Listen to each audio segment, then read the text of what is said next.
assorted members of the jury, I welcome you here to Champions League Season 4. This is the Losers Bracket Round 2. Following this will be the Losers Bracket semi-finals, I believe. So, now we know where we're at. Who are we going to be watching here today? In the blue color, playing as Fushi, his name is Kvoth. Now, I'm struggling just a little bit with my shenanigans here. Hopefully I can fix it. And it is Kvoth. Hey, see? Easy fix. No problems here. He's got himself a fairly interesting map that has already been scouted by his opponent, who does happen to be another incredibly high-level player in the red color, playing as Kronos. It is Recon. And I can reveal to you already that we are going to be seeing Recon going for a very, very fast advance, and he is going to be looking for a lot of damage here early game. Now, has this been spotted by Kvoth? Answer, no, it has not been spotted. But Temple is up, and it's going to be a pretty quick advance here from Kvoth as well. He's a little bit short on the food, though that looks like it's probably going to be in here as the temple gets deconstructed. No extra pioneers to come through. And the Chi Yao is pre-queued in, and this is going to be both players advancing quickly. The temple here still not actually getting spotted. The pioneer out of position needs to bring that one back in, as the temple is going to get shot back up in a nice safe position here.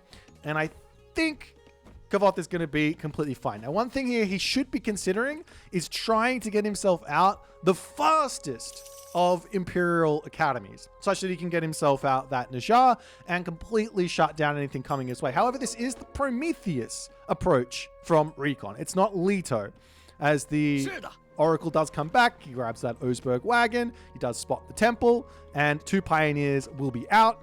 And I don't believe here that Kvoth is going to be taking any significant damage. So both players, respecting these sorts of builds, and we are going to be seeing a very quick counter barracks coming in as well, as the Yatsa does pop through here as well, and that's going to start being some dead units. And Kvoth still not placing anything in here, but he does now see the counter barracks. Of course, he can go for his own actual military camp here and start making some Javelineers out, which will completely shut down any Terma that are going to be coming through. But the other completely valid approach here is just to get out a Najar, and that's going to be more than enough to start dealing with the early game Terma coming out, and you can start thinking about actually playing for the classical age a little bit after this. So Recon dictates the start of this game with his rush, and Kvoth here actually doesn't get him. Oh no, there's that Najar. So the Najar is in. Going to be some little bits of fire onto this side, and the question here is going to be, how many Terma does Recon actually decide he wants to make here? Because he can go for a handful of Terma and actually back off into a town center and have Kvoth really, really struggling with getting his own town center up by overbuilding Javelineer and things like that. But one military camp now up. The game to continue along as the Yatsa needs to come back in. And this Yatsa is so good versus these Terma, because he has a whole bunch of Pierce Armor. He's got 60% Pierce Armor, and he has that speed advantage at 5.3. There is obviously the Valor that can get dropped down onto a Terma there, keeping that one nice and alive. And Kvoth is going to have to pull back in, but he gets himself out the attachment onto his military camp. Doesn't quite have the resources for a whole bunch more pioneers here, but good control here from Kvoth. Does manage to snipe a pioneer at this point as he pulls back into his tower. The game to continue along here. Another Yatsa going to be coming through. And now this is scary for these Terma. Yes, there's going to be another Valor here, but this is scary for the Terma, because these Yatsa, they don't really take damage from a Terma at 60% Pierce Armor. And at this point now, Recon does have to respect this and has to pull back to some degree. So a really, really nice defense from Kvoth, but in the grand scheme of things, I mean, villager differential is equal. Not really that many units lost here just yet. And Recon is continuing to make this Terma thing happen. He wants to keep putting this pressure on. And Kvoth pulls back into his tower, pulling his units back, deconstruction onto the military camp. Do you get back both of the resources for that? Surely you do. As the Archer dive in here, a couple of low HP hero Terma need to get targeted down over onto back here. Kvoth needs to get himself up another military camp, but man, Recon is putting the pressure on at the moment as Kvoth trying his best to just dodge all of these arrows, but it is looking like the numbers are starting to pile up. Another little cheeky military camp onto this position, blocking up his wood line here. He could pull the villagers off over onto the other side. Snipes a villager there as the units to charge back in. And now all of a sudden, Recon is looking like he is in the driver's seat. But once these Javelineers, the numbers start to come through, they do actually start winning these fights. But he does need to get them out. Lots and lots of gold in the bank right now for Kvoth as well. He's going to pull up to the top. Getting a nice little snipe there onto one of those hero Terma. Charging in with the Najar and that Halberdier. Halberdiers do get taken out pretty quickly with this amount of Terma, but the Javelineers are the ones that are getting that real nice amount of damage as this Terma gets knocked off onto the side. I'm sure that's probably going to be another Valor onto that one or something like that as the Najar goes down. Unit's going to be coming back out yet again. Villagers up to the top, finishing up on this Giraffe.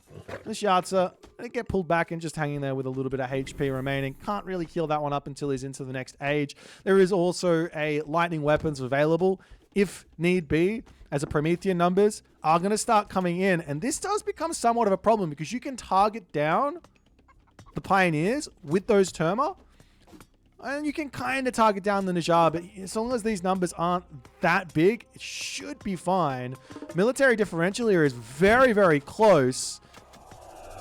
Though there is this, of course, this Yatsu you have to basically just think is dead here. As the unit's popping out now for Kvoth as he's desperately trying to hold on. These Prometheans getting pulled back. Good control there from Recon. A little bit of speed walking to get away from the Najar, and it's now down to just a little bit of HP, and this one Yatsu is going to start moving off the map to come and hit this main base. There is one Termi hero hanging out there in defense. Smart play from Recon as the villagers getting popped off of the gold yet again. It really doesn't need this much gold income. If you're making only Javelineers, you probably only need like 2 or 3 peasants on a gold mine. You put everyone else onto wood here and have more than enough gold for these Javelineers. They only cost 10 gold.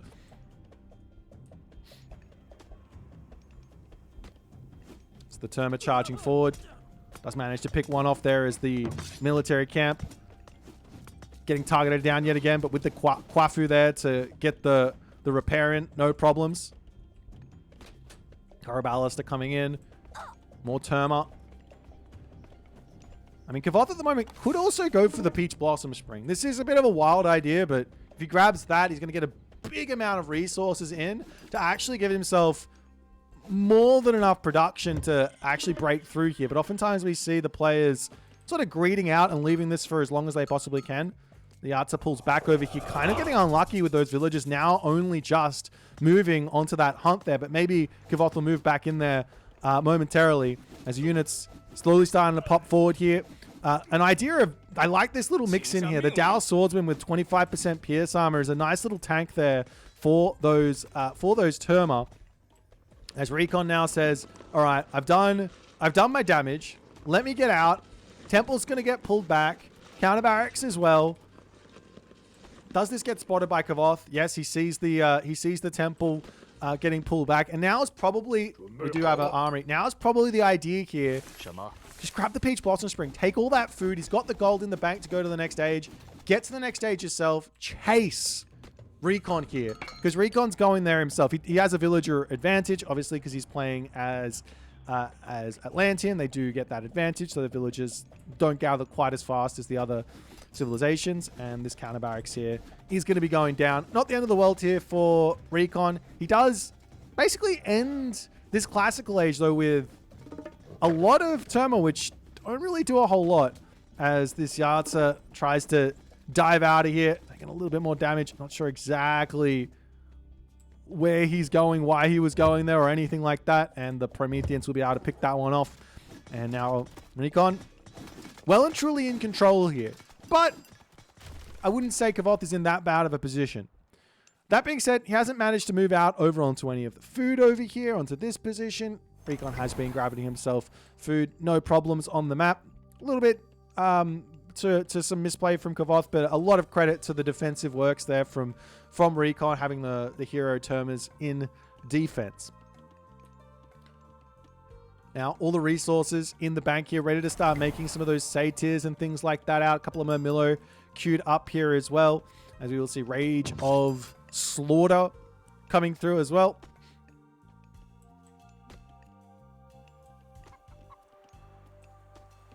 Another house coming up for Kvoth onto this position.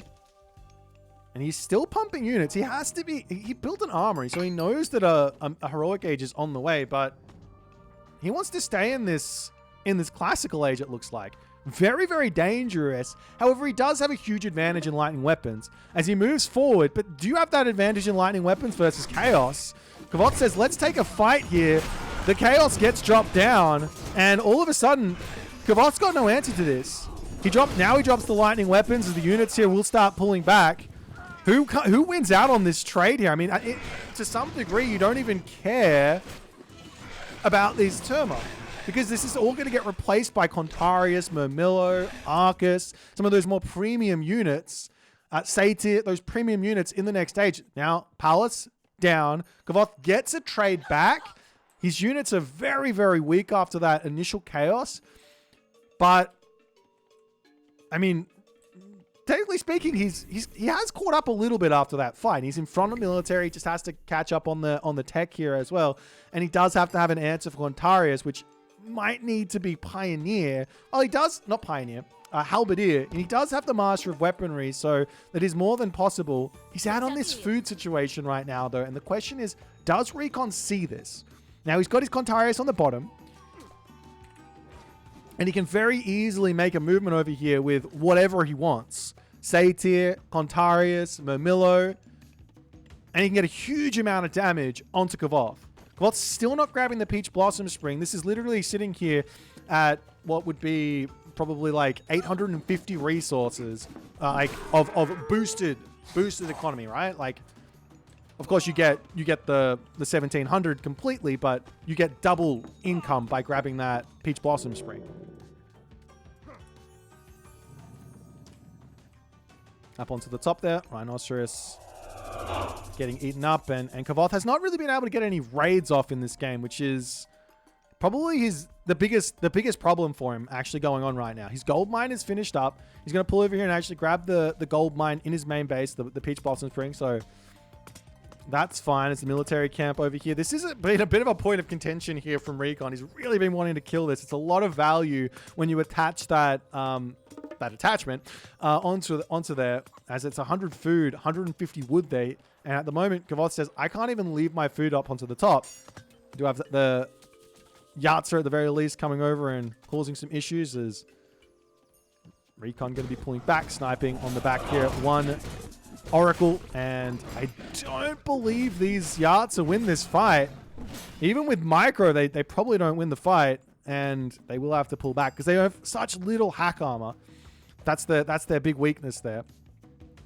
Over onto this side, though, the Satyr coming through will get a big amount of damage with that special, and then immediately pull back, because we do have Nubar as the god of choice. I am a little surprised to see this. Kvoth, he is a massive fan of that Gormang.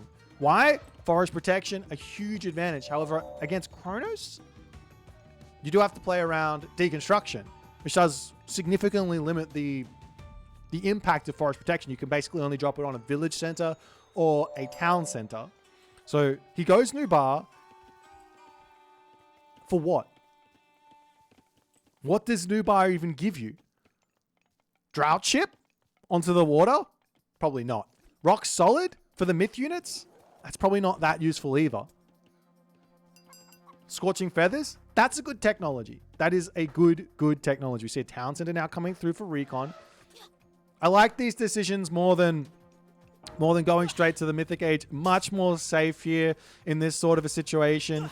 And of course, there is the drought that's going to cause some issues here. But this army for Kvoth is starting to look very, very strong. It looks to me like he's overbuilding these Javelineers, though, because... Oh, actually, no, there's Archers coming through here for Recon. And now Kvoth is managing to find somewhat of an advantage here on this push forward. Lots and lots of hero units getting converted in an instant there by Recon. He wants to take out the Taltier. But now, underneath the palace here, does not really have the ability to charge forward just yet. For Kvoth in this game, there is no rush here to end this game. Of course, you have to play around Implode. You have to play around a really, really good late game Chronos with all the time shifting shenanigans that can come through.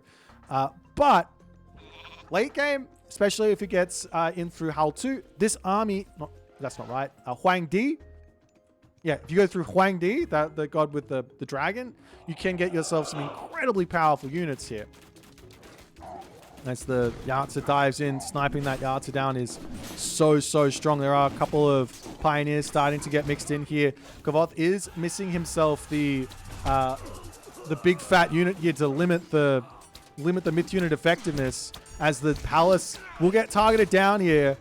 Javelin is charging in. It looks like Kvoth is sniffing some sort of a Mythic Age coming through with a lack of units here. Najjar going to charge in, but that will get taken down there quickly, but that does allow him to actually finish off the Palace. Now Kvoth still saying, I've got the stronger army here. What have you got to deal with my Dows? These Dows are so strong at the moment. The only problem for Kvoth here is he doesn't have any answer for the Satyr. And he's going to have to pull back. He does manage to take out the Palace. Not the worst of trades, but Recon is completely fine after all of this, all of that push.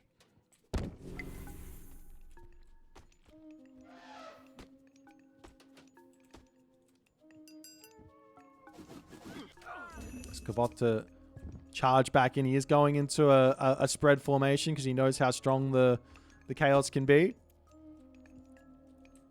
Meanwhile, Pioneers starting to come through as well. Still surprised not to see Zhang Xia. I don't really understand why that unit hasn't been built by Kvoth. It limits the effectiveness of these Satyrs by 20%. It's a great ranged hero that can't get killed off by Terma quickly. Lots and lots of advantage where that's concerned.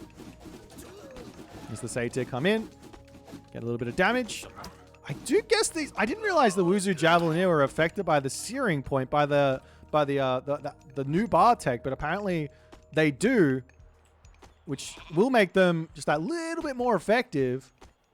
Of course, here Kvoth can't even really drop a ballet because that can get deconstructed. It can kind of give you more of a I'm safe type vibe than you really are, as the Town Center is going to get dropped, attempted to get dropped again there for Recon. He really wants that forward Town Center at the moment, as the Dow Swordsman charging forward. Good control over here with the Najjar. He needs to keep dodging arrows while he limits everything else in, as now the Najjar on top of those Satyr finally here. The good control yet again, but the army on the back line is starting to get melted. A couple of very low HP Satyr remaining. But I still don't know if Kvoth is winning this fight. And he has to pull back. Najjar gets built out yet again. Still no Zhang Xia. I can't explain why no Zhang Xia, but now the Contarius are breaking through, and it does look like here that Kvoth has to pull off the gold mine. There's a random Promethean on the back gold. The Najjar charges in here to try and get onto those Satyr. Yet again, they can turn around and get a lot of damage onto those units as they do decide to do so. But the rest of the army here of Kvoth does end up falling. And Recon manages to take game number 1 here with some incredibly solid play. Kvoth just not quite able to actually deal with this heroic age. These Satyr, I mean, look at them. These Satyr killed 28 units, 3,000 damage, and that's not including this one. And there was another one over here as well. 5 Satyr, I think, total for Recon, and he got so much value out of that. And I mean, the question I'm going to have for all eternity is, where was this guy? Where was the Jiangxia? This guy's so good versus these Satyr because he's ranged. He can dodge arrows when anything comes through. I mean, another idea here from Kvoth could have been to just play Jukesies with the Najjar until that backline gets trimmed down and then charge in with him to take out the Satyr. But unfortunately for Kvoth in this one, he just can't quite manage to break through. Let's take a look at the post game here and see what we're going to see. As you can see, this economy does sort of take off a little bit here, but this is sort of normal in this matchup. It's very close, but realistically, the difference here is in the military. Units killed, lost 122 to 81. That's the big difference after all is said and done. Let's jump back over to the draft here and see what they're going to pick for game number 2.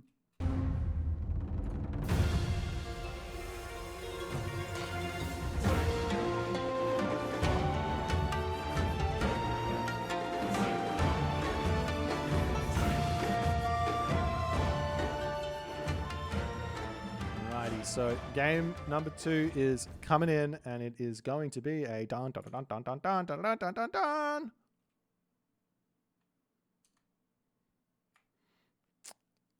A Shennong versus a Tsukiyomi. So we do have the win here for Kronos, as he manages to keep his perfect record alive versus the Fushi. But for game 2 on Ghost Lake, Tsukiyomi versus Shennong.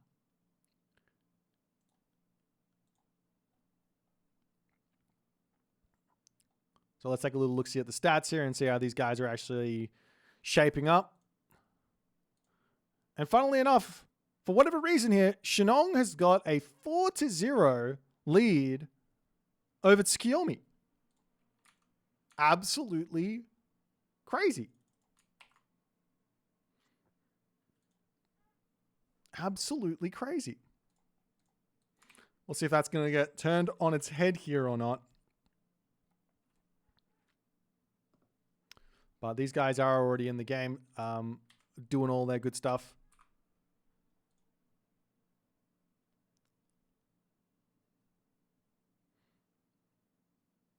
So let's sit here and wait and watch. But yeah, I mean, Shennong has got a really nice early game to pressure the Japanese. That's why Shennong's kind of good against the Japanese. Early game pressure. In fact, if we walk back to pre-Tsukiyomi patch, now this was obviously also in the Kwafu, like really strong era. However, actually even before that, even before the Kwafu buff. Yeah. Before Tsukiyomi got some light buffs, people thought Tsukiyomi was quite weak on the initial patch or whatever. Got some light buffs going forward there. Before then, we saw a lot of games where Shennong was actually putting on heavy pressure onto that Tsukiyomi and just beating through the Tsukiyomi early game. And in fact, just shutting down everything that the Japanese could do. Now, of course, it was a new god. No one really knew how to play it. So when gods are new, aggression is generally going to be the strong thing, the right sort of play to sort of deal with everything. But that sort of idea still exists here. Now we are on Ghost Lake, 2 gold mine Ghost Lake possibilities, 1 gold mine Ghost Lake possibilities, and all the other good stuff. But yeah, I'm really interested here in what way Recon's going to play. Like, he already showed that he's happy to take the game to his opponent. Like, I remember listening to people talking about, to commentators and people talking about Recon in Age of Empires 4. And they used to say, well, Recon plays a really defensive game. He sits there. He just doesn't really take the game to his opponent. He lets his opponent take it to him, and he sort of tries to play a reactionary game and deal with what his opponent's doing.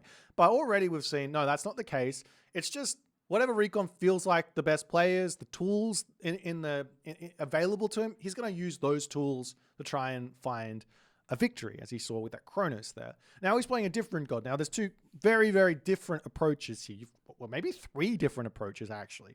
Let's talk about the 2 standard ones and maybe a cheese approach that is possible with Shennong as well. So obvious strong play is going through Chi Yao and taking it to the Tsukiyomi, going for early pioneers and putting pressure on, and then following that up with your halberdiers, with your fire archer for the samurai, or with your javelineers for the Yumi archer. So you've got an answer for everything basically that the Japanese can build. Of course, the Japanese have also got an answer for everything that the Chinese can build, but it's a matter of timings. How much stuff can you actually get out quick enough?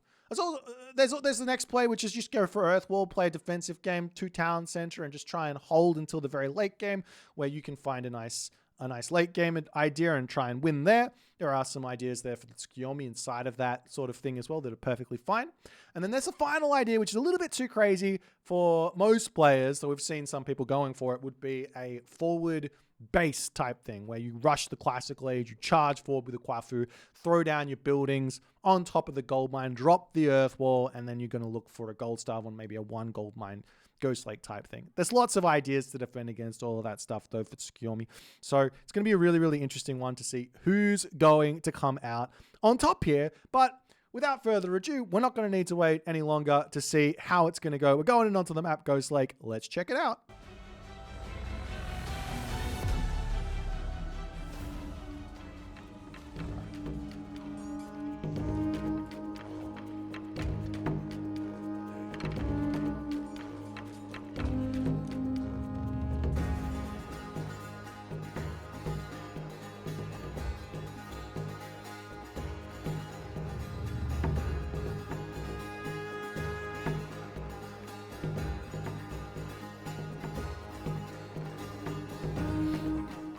Alrighty then. In the right-hand corner of the map, spawning as the blue Tsukiyomi player. His name is Kvoth. He's already greeted a pioneer who's in the front here stealing goats away. His opponent, the goat thief himself, from the tag team. His name's Recon. Ladies and gentlemen, this is game number 2. Recon did take that first game with some solid Chronos, managing to take out one of Kvoth's priority picks there. The kid's there going to be searching around, looking for any goats he possibly can. He does, unfortunately, miss these two up in this corner, but he will be able to clean up these two over on this side, and he does miss those goats coming back there. So the fight for the goats in the early game is well and truly on its way. Let's check out some relics on this map. We didn't have time in the last game to look at the relics. I'm sorry. We've got 9 cauldrons here. Really, really, really useless relic here for the Japanese. It's pretty good for Shinong. Actually, no. It's to be honest, this might be for this matchup the most useless relic you can possibly get. Why? Well, very rarely do we see castle units getting built by Shinong. You very rarely see White Horse Cavalry. You very rarely see Tiger Cav. The Tiger Cav are actually okay if you go through Huangdi. But even then, you're normally just seeing players going for the Dao Swordsman in the late game and some variety of other types of barracks units. And obviously for Tsukiyomi, there is no boost for that relic. So that's just a little fun tidbit here. On the bottom of the map, we've got ourselves the Ship of Fingernails, which is going to be perfectly fine. Very, very nice to pick up. A bit of extra food income. Over on this side, the Tawawara Todder's Last Arrow. Yeah, just a really good relic here. Plus 0.2 divine damage is very, very nice. And the Scales of Echidna. This one's actually huge here for Tsukiyomi. It's also really nice for the Shinong player for maybe the later-ish side of the game. We might see some of those dragons coming in. That being said, against Japan, I don't like the dragons aren't all that. You've got some pretty nice Yumi archers that are quite quick. So they're going to be a nice answer for those Ying Long, Ching Long, whatever they're called. But we'll see how things are going to go, as goats are all going to be coming back in. Hal 2 is the god of choice here. For Recon, it is a 2 gold mine Ghost Lake. So I would be very surprised here if he's not going town center. Now, this does play into a Tsukiyomi game plan of fast heroic or just a whole bunch of early game aggression. But a player at the caliber of Recon, it makes you really, really cautious to want to go for that early game aggression. Now, you'll see this on the ladder all the time. Players will go in with a huge amount of cav and try and shut you down. But the problem with all that stuff is, generally speaking, it gets shut down, and at the very, very, very top level, it gets shut down early, and it doesn't get all that much value, end up falling behind and losing the game. Generally, where the raids start coming in at this very high level is when both players are in kind of like an equal position. So I actually wouldn't be surprised here to see Kvoth going for his own town center, just a little bit delayed. There's really nothing wrong with it.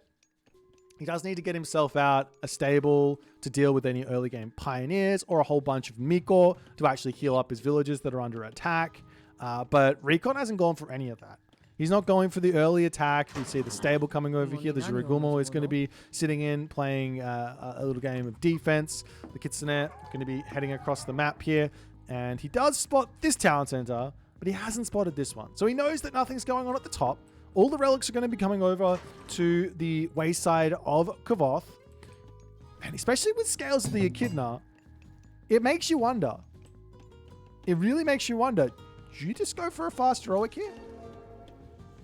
Do you just go for the fast heroic and then enjoy Tengu or enjoy Oni? There's plenty of food in your main base. It could be completely crazy. The Kitsune does spot the town center, however, does get sniped there by that Pioneer. China does hard counter those Kitsune, though the Kitsune can dodge the arrows in that situation. They're obviously a little bit difficult. As this lone Cheongchi just being a thorn in the backside of Kvoth. That's Kvoth here, now ready to start moving across the map. He's got his Naginata riders. He's going to be looking for any raid he possibly can go for.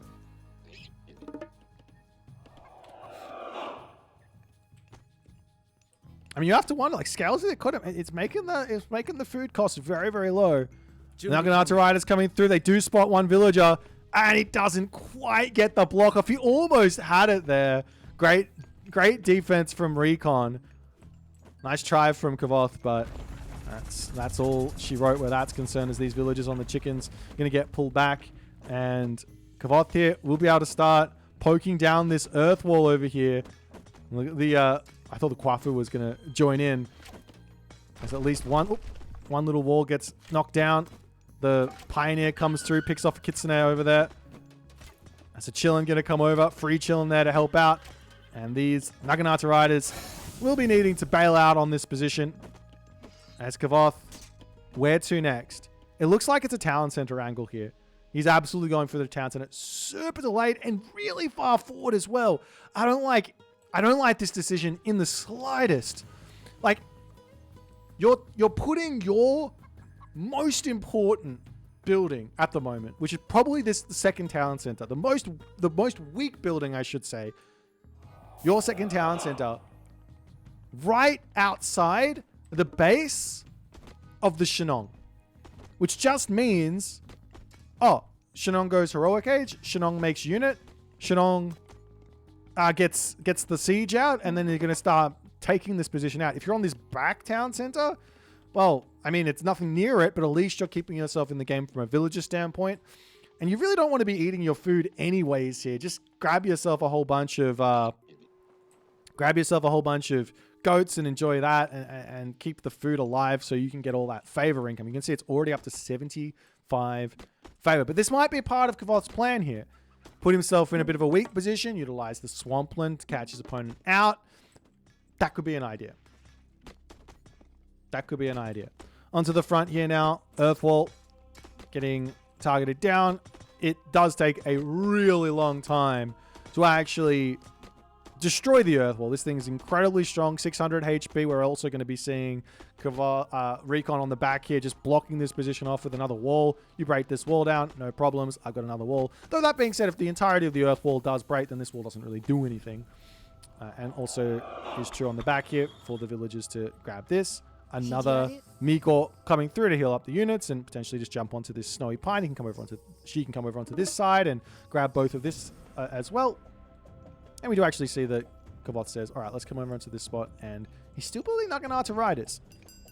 But Heroic Age is now queued up for Recon. So Recon is just from a strictly economy standpoint, from a technological standpoint, he is in a really good position. Now, one very, very simple and difficult to deal with idea here for Recon as well is just rush straight to the Mythic Age.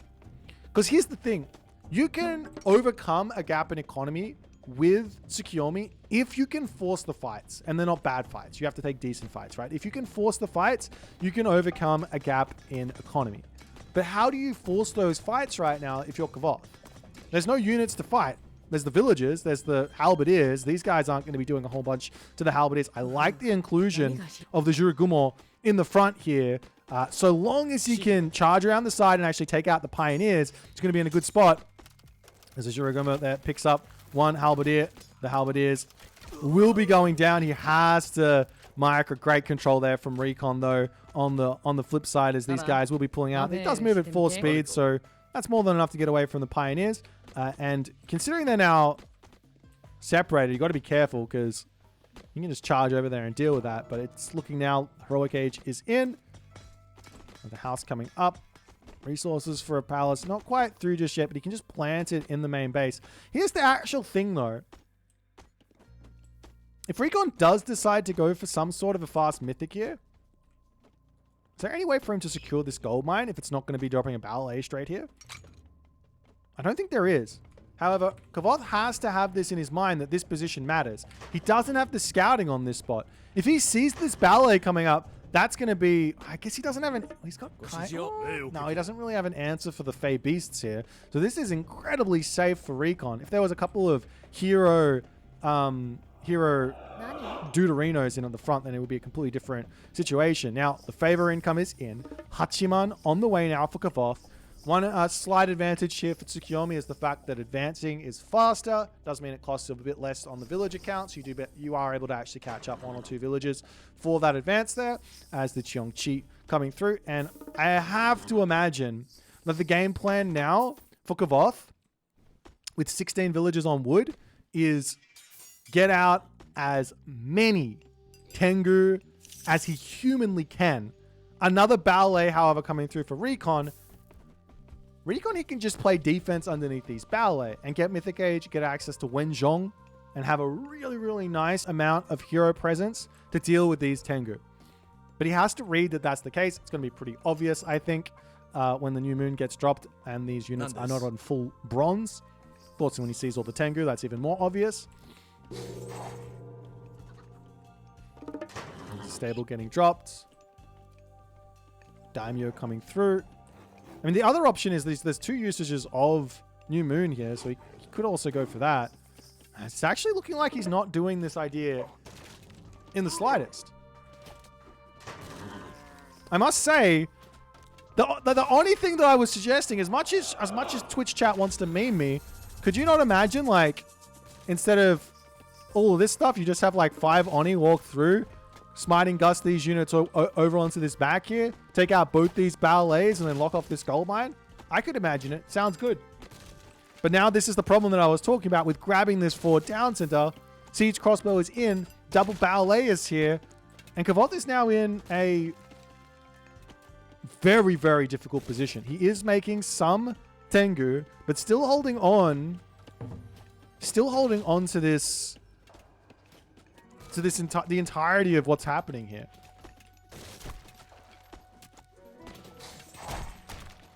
Another wall coming up onto the top. And you're just not going to be... I mean, 2 siege crossbows. The siege has been slightly nerfed, but... Oh, funnily enough, we do actually see some White Horse Cavalry. I told a lie. These guys are getting built. Even as Shinong. There you go. But the Naginata Riders are in, and they do have Sashimono Bannermen, so... they are more than an answer for those cavalry there. The thing is, with the Yumi Horse Archers versus China, they do have those Javelineers. They're kind of like budget Peltasts to some degree, but they are an amazing counter to those guys as this Siege Crossbow does get taken out. We now see an Oyumi in for Kvoth. And Kvoth does drop that New Moon down onto the armory after all. So it's a big, big power spike here for Kvoth. And Recon says, inside of this power spike, it's time to get going. Let's charge forward. Swampland forced. Lots and lots of damage there from that Swampland as Recon has to pull back. This one Shogun chasing here onto the back. There's no real way past this position without taking out the wall, but the Oyumi is on the case as these units can't really move forward here. Otherwise, they're going to get destroyed by the Kappas getting spawned in. Swampland about to finish up here. And Recon, what can he do right now to fight back is the big question. There is no ascetic practices in for these Tengu. Has to be careful with them. Fey Beast gets dropped down on the retreat. You have to turn around and take these Fey Beasts out as fast as humanly possible. But big damage does end up coming through onto this position. Still fighting underneath this ballet, but also fighting underneath the town center. So, I mean, damage differential 388 to 1,000 though, as the siege crossbow back out again. Town center yet again under threat. Damage needs to be done here from Kvoth. And look at this from Recon. He's already thinking, okay, let's get this gold mine secured.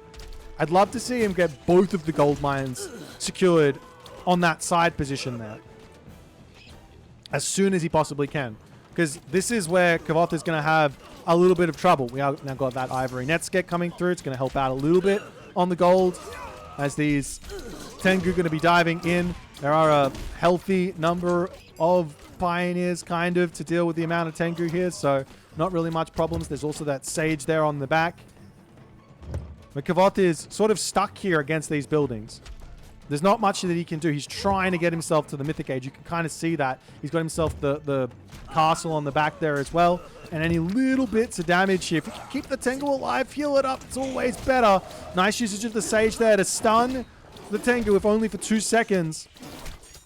And all of a sudden, the army here for Kvoth, while it's trading nicely, he's going to the Mythic Age. This is one dangerous position to be in. This town center not going down. Another ballet on the front. Okuninushi comes in, means full iron for Kvoth very quickly. On the other side for Recon, Recon doesn't have any armory upgrades. Zero. And of course, this is a choice from him. He's going for ballet.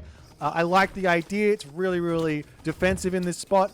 Once this gold mine is expired, I would actually consider, if I'm Kvoth, to sack this entire position, obviously finish off this gold mine, and move up to the top. Town center doesn't matter. These gold mines at the top matter. But with Recon already over here, this sort of plan is somewhat moot at the moment. The two Oyumi are through. Also another big power point here for the Tsukiyomi with Okuninushi is this one technology, Mechanical Artisans. Boost up the Oyumi to the absolute nines. They become so strong at killing off units. Maybe not so much killing off buildings, but if you get enough out of them, they're very good. This Oyumi has got a mind of its own, it looks like, as it charges forward. And Recon sees blood there, wanting to take that one down.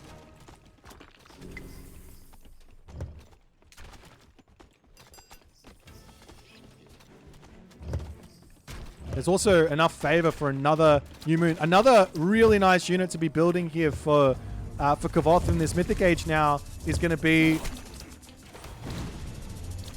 this guy. Another Swampland getting dropped down onto this position as well, forcing these guys back. Sniping those Kwafu would really be nice here to finish off this ballet. Another machine workshop coming up onto the backside there. No Javelineers here from Recon. I've got to be asking the question where they are as this now starts to train them. We're going to be seeing that Divine Prefecture technology coming in, which will be boosting those Onmaraki out much quicker, as well as the rest of those units. The Oyumi's slowly going to be taking down the ballet here. Is one Onmaraki there coming through from the Sage. Picking that Sage off is also going to be nice there as well. As also now it's going to be Onmyoji to come through. So he's not going for the super Oyumi here with that Mechanical Artisans. He just wants the Onmyoji. But this position getting pushed back. Probably not the end of the world here for Kvoth. For Recon. Recon needs to sack and move over to the top side. There's only a little bit of gold left on this position. It doesn't really matter. The gold is everything. I can't stress this enough. I didn't bring it up at the start of the game. It's a 4 gold mine Ghost Lake. So gold is everything on this position. And we are going to be seeing that here as one on Meraki to come through and start looking for little bits of raids on this top position. The ballet coming through there is going to be another big help. The second Shogun in getting some value to boot here. As now with those Javelin ears in, it's a numbers problem. Too many Yumi archers plus the iron upgrades. It's not going to be enough here. And Recon seemingly falling super far behind as Zhurong to almost come through, but Recon doesn't want to play it out. He's got, I mean, these resources go back into the bank after you resign. That they were spent on the Mythic Age. There was something here with this Mythic Age power spike for Recon, which is he probably picked the wrong god. Probably Huang, maybe didn't, because you're not going to get any value against those Yumi archers with the dragon anyways. But maybe there was something here using that fire to defend this position, lock that up and just try and hold on, because that's the game plan here basically versus the Tsukuyomi. If you're going to be playing this defensive game, it's just hold on, don't take fights, get yourself the upgrades in and catch up on the timing that the Tsukuyomi gets. But a really big punch back here from Kvoth in this one. Taking a look at the economic difference after all is said and done, you can see there's a significant advantage here for Recon, but this advantage goes down the toilet when you take a look at the units lost versus units killed. So, I mean, if there was a way here for Recon to have maybe fought a little bit less, he was underneath his ballets for a lot of the game, but he kind of forced a little bit too hard on this spot. I think after he had his sort of position set up with the crossbows, he should just sit here and siege and try and get to the Mythic Age, because you don't need to fight this Tsukuyomi at all if you can help it. Especially if you've got two ballets set up, or maybe even a third ballet coming through here. Just get to the Mythic Age and enjoy that position there with just a little bit of light sieging. Force the Tsukuyomi player to stay in the Heroic Age to defend the sieging. And you're probably in a better position. But nonetheless, that's game number 2 in the books here, guys. We'll move back over to the draft and see what they're going to pick for game number 3. We've got ourselves a series here, guys.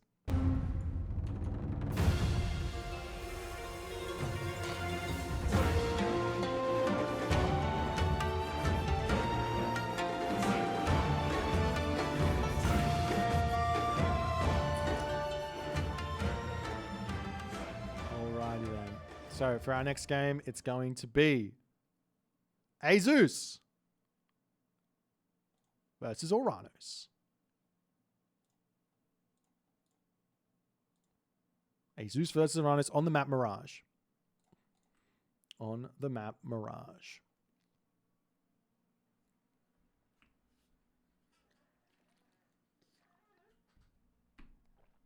I'm not really surprised to see the Zeus here from Recon. I am also not surprised to see the Oranos here from Kvoth. I want to fix up this first. So the Shenong there does take the loss. The Tsukuyomi does take the win. And a Zeus here from Recon. And an Oranos here from Kvoth.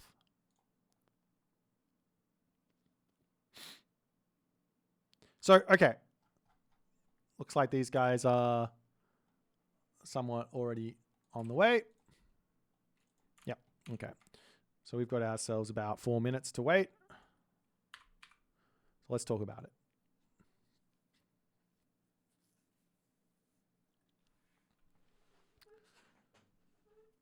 Ideas are flying here. First and foremost, you've got a Carnivora.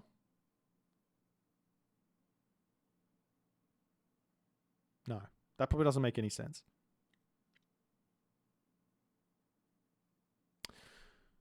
Anyways, let's check this out. so far, these two gods they've met twice in this tournament thus far. It's a 50-50 matchup according to the 2 times they've fought each other.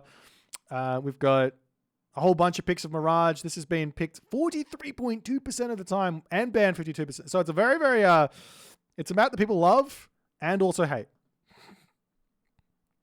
All right, so here's my thought here on the Oranos. Option number 1 is 3-minute advance. Don't at me till you try it. Don't at me till you try it. Could be crazy. Because the general advance time from the Zeus who goes for the docks. Tunison says it's trouble, but what does he know? He's barely ever played Uranus in his life. So the Zeus play is generally going to take a 430 advance with the dock with 9 fish at the very fastest.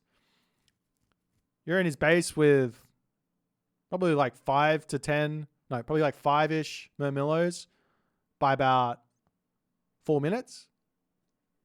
It's going to be a little bit of pain. Alternatively, you just go for the dock and you just play the map control game. Very, very strong with Uranus on a map like that with the sky passages and things like that. You've got the Oceanus Murmillos. Does force the Zeus player to have to get to the heroic age. If they're going that route, then you have satyrs to help out as well. So there's many, many different angles here. One idea for Recon is to actually go for, I don't think he's going to go this way, but you can go Hermes here with the ceasefire to sort of play around Chaos, play around the Satyr a little bit, have access to the faster cavalry, which you may or may not want for the Prodromus and things like that to deal with any sort of Contarius raids. But Athena is the more nice sort of classical age god. You get yourself Restoration, which can obviously deal with Chaos as well, and also the stronger hoplites, which you've already got a boost for. So generally speaking, probably going to see Athena here in this one. On the other side, there is an angle for Prometheus here. Hear me out on the Prometheus angle from Uranus. With 9 fishing ships who've got boosted favor, let's just grab ourselves an extra 2-3 oracles. What's the Zeus player going to do? They can't go 2 town center versus that because they're going to get overwhelmed by the Prometheus push. They can say 1 town center and try and get to the next age so they can get access to Odysseus. And then you're playing a really interesting matchup. Just saying, don't knock it till you've tried it. You guys are all fixated on your meta. There's a lot of different options on this map.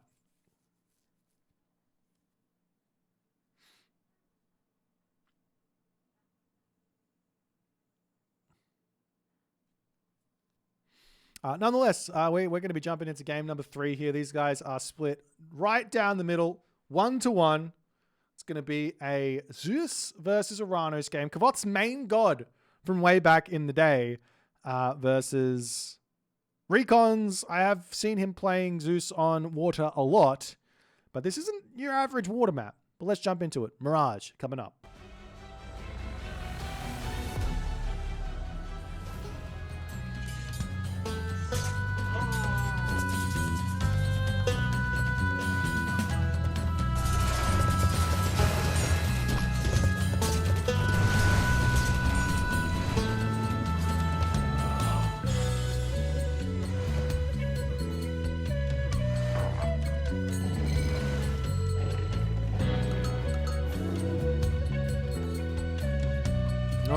Ladies and gentlemen, as we spawn in onto the map Mirage, in the blue color playing as Uranus, it is Kvoth. Kvoth, who is dropping a dock, mind you. He got his dock over here. He's enjoying that, living the dream. His opponent today, still for the 3rd game in the row, because they have to play 5 games against each other, or the first 3 basically. In the red color, it is Recon. And he is going to be playing as Zeus. Alrighty, so let's have a little quick look-see at the map. This is not the map here that Recon wanted to see. This is the map that Kvoth wants to see. And he's already scouting this out, which I love. I love this here from Kvoth. He's going to get a huge amount of information from this Oracle scouting pattern. What am I talking about? Well, take a look at the town center. Take a look at the gold mines. There is a chance, mind you, that if I spot this in the back, my opponent will have this gold mine over here. There is a chance. As you can see, the elephant spawn is on this left side as well, though. I mean, this is kind of the same. But these elephants can spawn on the other side as well. But you see what resources are here. He sees the gold mine at the back. And now he has to just confirm which side the second talent center is on. and which side the back gold mine is on. And that way you can decide, okay, are we going to have to play for the second town center, or are we going to have to play for a gold starve type angle here? And we'll see if Recon is going to adapt to this at all. We've seen a lot of Zeus players just kind of blindly going to TC here. Does one town center Zeus feel okay versus Uranus? I don't really know. On Mirage, everything changes. So much more food does allow you to get fast heroics in even faster. Does allow you to get your infantry units out even quicker. Get into a whole bunch of food-based myth units, though Zeus doesn't have any till the heroic age. So it's not really much of a problem there. The temple is going to be coming up nonetheless. And we'll see. We'll see what the plan is here for Kvoth. Now, let's check out the relics actually first. Scales, oh my god, okay. This relic here makes me want to go Prometheus so much here. We've got boosted food income, cheaper Prometheus against Zeus. Are you kidding me? I have Horus on this side as well. Over here, there's the Bow of Artemis, which is a really, really nice one there for big fat all-ins. Getting a couple more Terma or Toxotes in could be really helpful. And on the back here, System of Bast there too. But this, and we...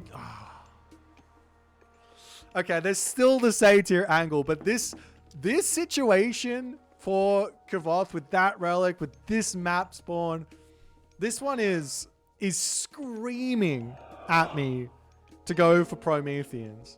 Absolutely screaming at me, because you're just going to get so many out so quickly. Meanwhile, I could be wrong here, but this is looking very much like Recon's going for a town center, which is very, very dangerous. Very, very, very dangerous. Even if he goes for the forward town center, I mean, now you're getting close in onto a Uranus who can put a huge amount of pressure, and we do actually already see that Empyrean speed coming through. So Kvoth's plan here has to be to go for infantry, whether that's going to be for Catapultis or Murmillos. Most likely going to be the Murmillo. That one is generally very, very powerful. Meanwhile, over onto this side, Jason coming through saying, "Hello there, good sir. Let me in. I want to hit your villages." And Kvoth says, "No, you're not allowed through. I've got this walled off. I've built my base in a nice way. You have to come around the other side." Now the Caladria is out. Military barracks getting shot up there with 3 citizens. And these villagers will have to make somewhat of a run back off of this position. But so far, perfectly fine defense for Kvoth as he takes a bit of a headbutt from his citizens before they get back to work. And with that Caladria flying overhead, really not a whole lot of damage can be done here. But then again, also somewhat of an issue for Kvoth is you can't really get damage done onto those heroes either. We see a market and an archery range. So now I'm even more confused. I thought we were potentially seeing a talent center from Recon, but it doesn't look like that's the case. Over onto this side, the citizen getting healed up. Caladria getting targeted down. No reaction there from Kvoth. He does now pull that one. Keeps it alive. Nice play. Does have that bolt there onto the hero Murmillo. After all is said and done, is the Caladria going to try and keep itself out of harm's way. But more Murmillo needs to be coming through here. As the Oracle go down, does manage to pull that one back there. Murmillo gonna take deal as much damage as it possibly can before it pulls away. More Murmillos to come through. Murmillo does keep itself alive, and Recon has to get out of here. Now he does have himself his upgrade. Oop, nice dodge there from Kvoth, keeping his Caladrias alive. He does have his upgrade, so these guys will come back up to full HP. But we're actually seeing Recon go for the fast heroic route. Now I'm not surprised to see this, given the map. Apollo gives him the access to an underworld to give him some counterplay to get another gold mine in. He can also go for a pretty quick fortress or something like that. He's got a huge amount of golden food. No, he spent it on the heroic age. But he's going to be going straight into these archers and getting himself some Capaspist, which does mean now Kvoth, he needs to react to this in some way. Going mass Murmillo into this, a little bit risky. But does he realize this is going to be a heroic age? At the moment, he's got raids as a perfectly decent amount of utility to get some damage done. He has no idea where the villagers are inside of the base of Recon, and the army is all sat in on this spot playing defense. There's not really any holes in Recon's base. The villagers here on this hunt. You could potentially drop a shockwave to try and pick up a villager or two, which I like that sort of an idea here, just to make sure you get some value. As the market is also up. Did we see some selling here from Recon? Nope, he just built the market just in case. And the villagers have pulled away, so no damage there. Carnivora does end up getting dropped in onto this position. I don't like this usage at all. There's going to be a Skylar in. Did he spot the market? Yeah, he spotted the market, so he's got to know there's going to be a heroic age on the way. And this, while gets a tiny bit of damage onto the fishing ships, this is not what he was looking for. Up onto the top, does have the elephants to eat there. And Kvoth, he's going to be chasing the heroic age. There is an angle for a big fat timing here, though, from Recon. That timing is Underworld into the main base. The Pegasus is through, and one thing, he's not even going to wait for it. I was going to say you can go for Oracle here and time this Underworld to take out the town center, but the units are all out of position. Watchtowers to come through. Villagers are going to bail out of this position. They've got all the resources in the world up here. No problems. Does he have a citizen on the bottom side? No citizen on the bottom side. The scout, the Pegasus is there scouting out what's going on. There is also restoration here. That one Manticore can turn into two. Now we've got Town Center coming through with the Hyperion. The resources for this Watchtowers is not close to coming through. This is very, very dangerous for Kvoth. He doesn't have a unit he can build apart from a Murmillo because he doesn't have any counter barracks. Now, do we see the upgrade? No, we do not. The hoplites are going to charge in here and try and take this position out. Lots and lots of Murmillo here for the time being. Can he take this position down? With good garrison micro, he can pop out, get damage. He's got shockwave as well. As he does pop through here, the units immediately turning, gets that shockwave in to buy himself just a little bit more time, pulling over onto the left side here. No villagers in to repair the town center up. It's got around about 15-ish seconds remaining until the heroic age comes through. Restoration to get dropped down. 1,100 HP remaining on this one as the citizens to come over here.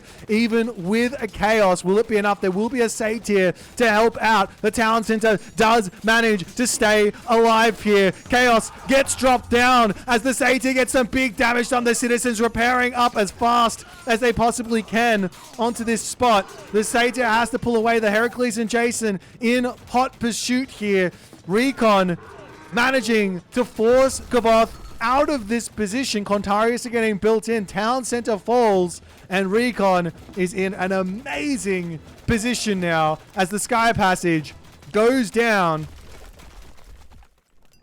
And what can Kvoth do? He's got a lot of favor in the bank. He can't make any satyr because he doesn't have any wood income. His Sky Passage is down, so he's going to have to bail out with some other citizens, build another Sky Passage to run. Playing a defensive game here is basically everything for Kvoth. The villagers out on this gold mine, that's probably the angle you want. Keep away the citizen while attacking the villagers. If he can get some return fire, he keeps himself in this game. Of course, there's a huge amount of military advantage here for Recon. I want to see him get Temple of Healing, get those guys back up to full HP. Now, Recon's got himself a little bit of thought process here. He goes, hang on, where's the weak point?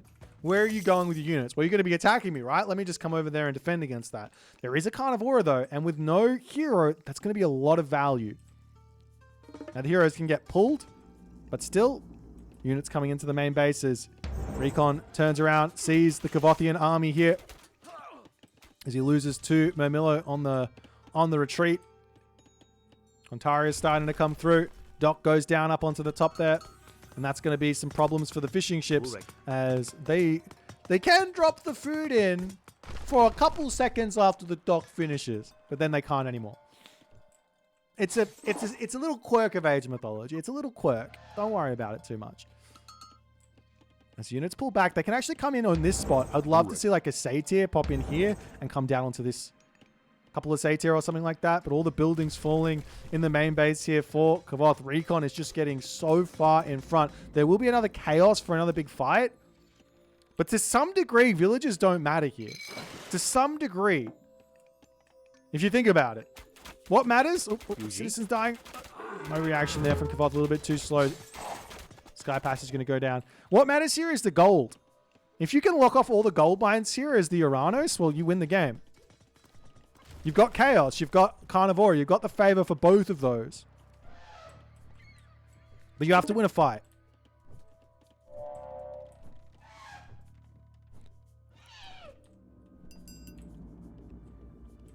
And while Contarius into the main base, looking for any little bits of damage, but there's just nothing yet. And that Temple of Healing is in. I love it.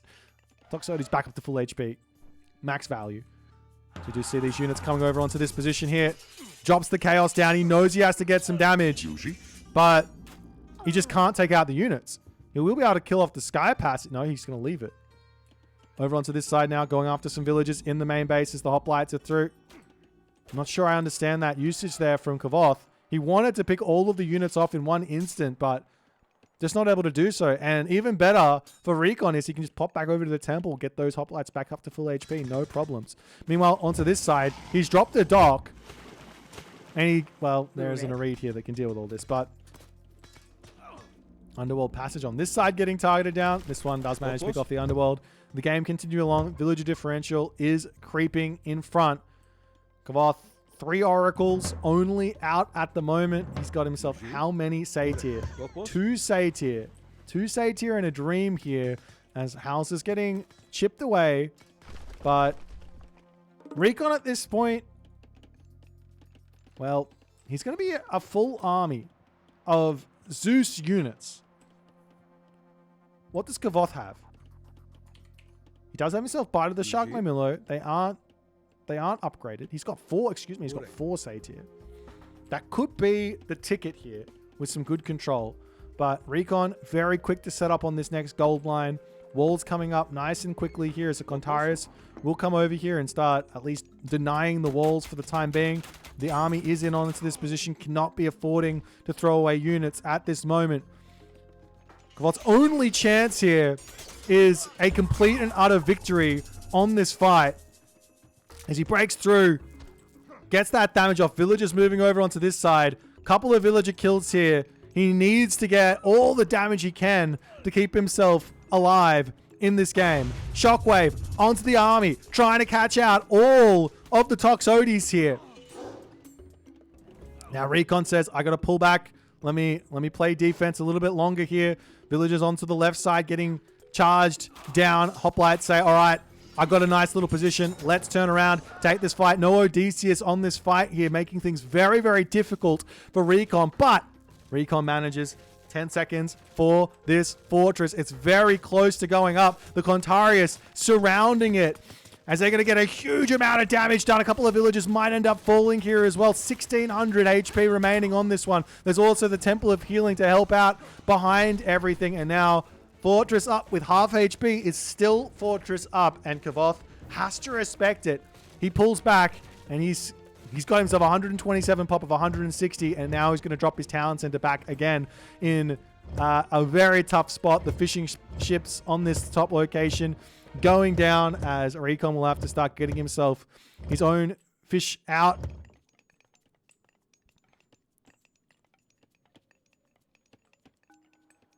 Meanwhile, Contari is swinging around onto this spot again. This is going to be the point of contention for Kvoth. So Kvoth also has to realize, hang on, if this is the point of contention, Recon's going to know what's there. There's got to be somewhere else to raid. This position was open. This position, the wood line, something. He has to get damage done somewhere here. And at this point, I do not see an option here for Kvoth to actually take a winning fight at the moment. Gets a little bit of damage done onto these units there. Kontarius going down. And Kvoth, after losing that army, puts up a solid fight. But Recon hit him with the old 1-2, catching him out in a big way in this game with that underworld passage idea. Kvoth wanted that heroic age, waited way too long on the watchtowers, and just could not keep it together on this position. Even though he got the heroic age in, he got the chaos off, there just wasn't enough stuff there. And I actually think a lot of that was down to that Carnivora being on cooldown, dropping that in. It's the tiniest little bits of misplays at this level that can be the difference between you winning and losing a game. And I think if a Carnivora was available on this defense, of course there's the Jason and there's the Heracles, but Chaos, Carnivora, all in that instant with the Murmillos to help out, with some watchtowers being in a little bit earlier than they actually were, maybe things would have been just that little bit different here. But nonetheless, I mean, props where props are due. Recon played a really, really nice early game here.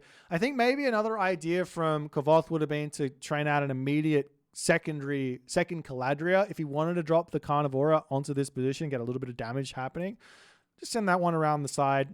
Have one Caladria for defense, one for scouting, or even an Oracle sneaking in here to get the line of sight onto this position and drop the Carnivora over here as a completely free angle. You have a bit of sneaking, a bit of risk, but nonetheless, well played here for Recon in game number 3. Let's jump over to the draft and see what they're going to pick for game number 4.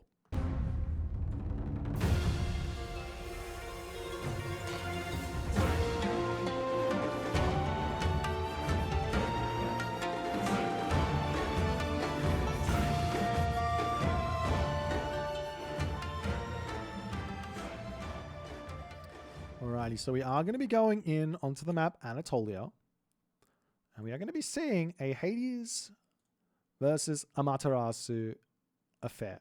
Now, we've been seeing this Amaterasu coming through for Kvoth frequently on this map. He loves this god on this map. However, Recon equally loves the Hades on Anatolia as well. So this is going to be really interesting.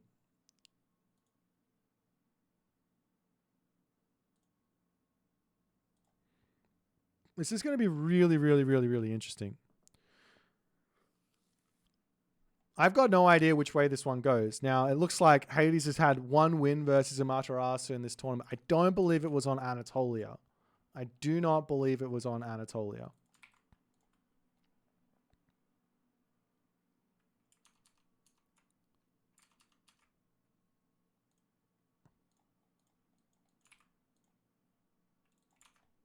Nonetheless,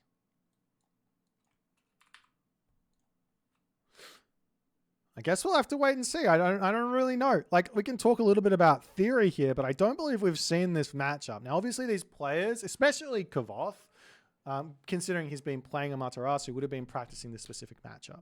Now, Recon, whether or not he's been practicing this matchup, he probably has.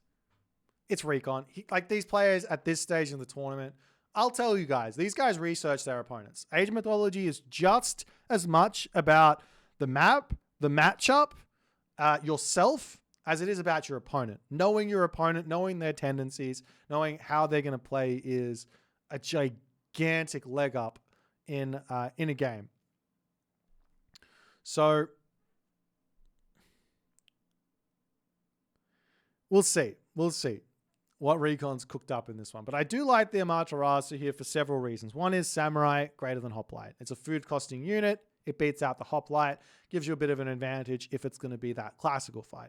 We haven't seen many of those, like early days on Anatolia, we were seeing those Greek mirrors where the Zeus was going to go for early Hoplites and try and get some nice damage done and try and take out docks and things like that. We don't really see that a whole bunch anymore. It's more like that heroic age coming in nice and quickly. Amaterasu, she doesn't have to stay in the classical age either. She gets a huge amount of bonus from getting to the heroic age. getting access to a Shogun or getting access to a whole bunch of Raiju can be a really, really difficult thing to deal with for the Zeus player. They got to use their heroes to take out the Raiju, or they got to use their heroes to take out the Tengu, and they can get split up into many different positions and get huge value, and things like that. But yeah, this is like I said, I mean, the game plan here for the Hades is simple. Okay, we can at least get that in. Hades wants to play defense. He just wants to play defense. Buildings beat Amaterasu in terms of samurai problems, right? Doesn't necessarily beat Amaterasu's myth unit or Amaterasu's siege. I wouldn't be surprised to see Taka Mikazuchi in this matchup here from our Amaterasu player here either.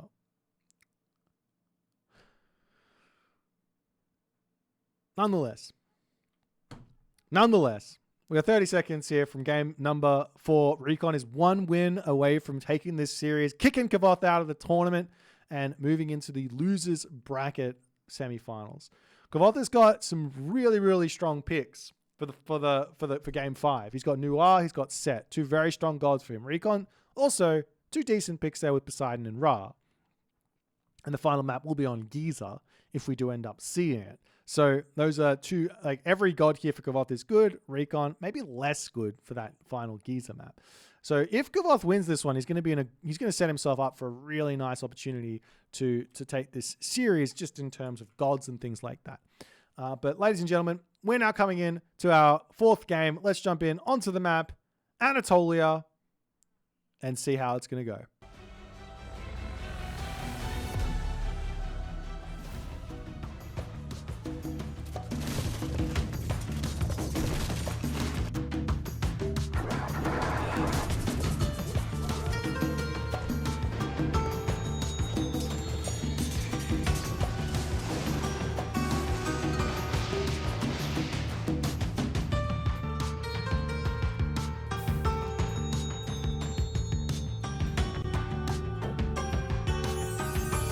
Alrighty, ladies and gentlemen.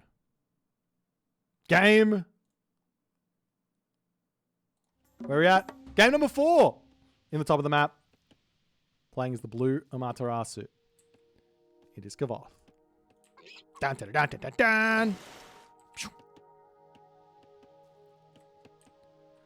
In the left-hand corner of the map, playing as the red Hades, it is Recon. All right, ladies and gentlemen. Both players deciding to go to the same side of the map to kick this one off. This is somewhat lucky for Recon, I'd say. Why? Well, one idea here for Kvoth is to just sit on this left side, look for early villager fights. This is not going to be something which Recon wants to go for in the slightest. Kvoth might try and pull himself down to this bottom side. There's actually... Okay, here's another crazy idea. Oh god, this is disgusting. What if you send your Miko forward? She does 4 hack damage per second, which is less damage than a villager. But she heals. Of course, you need 2 Miko to make that happen, but she heals. Anyways, all silly theory in the end of the day, but we'll see how things go here as Kvoth is slowly starting to get himself the fishing spots in. And same too here for Recon, as Recon is probably going to be looking to send some villagers over to the bottom side. Get that dock up. Does manage to do so. Over on this side there, the Tusker boss is wailing away. And unfortunately for Kvoth, he will not be getting off his early game cheese in this one. But the villager here does take a lot of nibbles. And this villager over here, wow, with the bear there. The bear is... Oh, no. The bear is more interested in what's inside of this forest than attacking the fresh meat Japanese villager that's... Oh, he was looking... No, nothing to see here. Nothing to see. Bear pov. Okay, hang on. Can I even do this? I don't think I can. I can't switch to the bear pov, unfortunately. Speaking of POV shenanigans here. We're going to have a little bit of POV action here as the amazing work from the developers to have this all work out here. This is so cool. It doesn't look cool when the Kitsune goes idle. Anyways, docks up now for Kvoth. He gets really nice and close to Recon's dock here. Nonetheless, Temple's up now in the main base here for Recon. He gets a pretty quick advance here, actually. 2 docks, Temple, and a 445-ish. That's really, really quick. So he's going to look for some early damage into the main base here as the Temple's coming up for Recon, for Kvoth. Kvoth taking the slower route. Generally speaking, slower route, more fishing ships is a little bit more safe, so to speak, a little bit more effective, but more docks up onto the top here. No need to really get these ones up just yet, as the Kitsune is just going to be waiting on this side to see if any extra docks come through for Recon. This is dangerous here for Recon. In a lot of ways, there's some pretty nasty early Kitsune stuff you could do here on this map to deny these docks from coming up in these spots with a quicker advance from the Amaterasu, from the Japanese side, and start nibbling those villages. Gonna have to get some heroes in to get the extra docks up and things like that. But nonetheless, another dock now coming in for Kvoth, as the military academy is in for Recon, so he does want to put some early pressure on. And we're going to see the Achilles coming through as the Ajax is in, and the villagers will have to bail out on this position for just a little bit. He can come over onto that back gold mine. No real problems here, though it's a little bit difficult to be defended. Meanwhile, nice walls up onto this spot. There is this really nice idea here to just wall in your position like this. No way to get in there and cause any issues there, as the Miko on this side is just under a little bit of light pressure. And we're also going to be seeing a pretty quick Juggernaut to come through over here as well. But Amino Uzume will be through, which does mean the Kamatachi is going to be out. And I love this here from Recon. Katoskopos. The job of this Katoskopos here is to see the Kama Itachi. If you see the Kama Itachi, you chase the Kama Itachi with the Achilles. Oh, hello. You chase the Kama Itachi with the Achilles and you kill it before it even gets into your base. Completely shuts down all of these problems that you can end up having. But still some idle time getting forced. One random villager over here getting pushed back. The Juggernaut just sitting idle for the time being. Over on this side, the Katoskopos does end up getting killed. Nice play there. And I would love the idea here for Kvoth to just pull back and use the Kama Itachi for defense, while the Achilles has to stay in the main base. That's smart if he does that. But it looking like he's going for the forward position here. And as soon as the Achilles can defend this, it's all fine. On the bottom side, there is one little entrance into this main base, but Kvoth is just going to be sending this one forward. He's going to get found, and that's going to be put to rest very nice and quick. Meanwhile, still good defense from Recon, from Kvoth here, as he's getting himself the Onlumusha, Samurai, and all the other good stuff. So this Kitsune still looking for little bits of fighting. We've got one little ramming Wasen to come through. And it's totally fine here for the Kama Itachi to just get some early game damage. There's also the option of using the Onumusha and just using Solar Shield there to keep it all kosher, as the shrine will get repaired up here by the Miko. You guys, oh, he's actually repairing with the commoner. You can repair it with the Miko as well if you didn't know. You do have to use the hotkey or click on the thing. He does have a repair feature.